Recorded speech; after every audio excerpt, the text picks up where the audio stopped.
కేసీఆర్ గారిని కనపడకుండా చేస్తామంటాడు. ఇంకోడేమో కేసీఆర్ గారిని బీఆర్ఎస్ పార్టీని వచ్చే ఎలక్షన్ల దాకా కనపడకుండా చేస్తామని ఇంకోడు అంటాడు. ఇంకోడేమో మాటకు ముందు కేసీఆర్, మాటకు వెనుక కేసీఆర్ అనుకుంటూ కేసీఆర్ దమ్ముంటే అసెంబ్లీకి రా చూసుకుందామని చాలా చేస్తాడు. అరే బిడ్డ, కేసీఆర్ అంటే అమూల్ బేబీ కాదురా. కేసీఆర్ అంటే ఒక బ్రాండ్.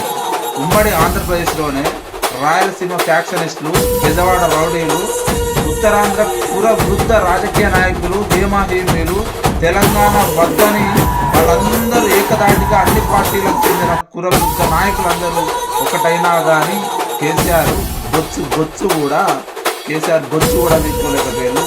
కేసీఆర్ అంటే ఒక బ్రాండ్. 4 కోట్ల తెలంగాణ రాష్ట్ర ప్రజలు కేసీఆర్ గారిని దైవంగా చూస్తారు. దాంట్లో ఏదో ఒక రోజు అర్ధరాత్రి కలలోనైనా కానీ నువ్వు కూడా ఈరోజు సీఎం అయినావంటే నువ్వు కూడా ఈరోజు కేసీఆర్ గారిని ఏదో ఒక సందర్భంగా దేవుళ్ళ కొలిచి మొక్కే సందర్భం నీవు బయటికి చెప్పకుండా ఇవాళ చేసే ఉంటావు. మిస్టర్ సీఎం గారు, కేసీఆర్ను వెనుకకు కాదు కదా, ఆయన బొచ్చు కూడా ఎవ్వడు ఏం బీకలేడు.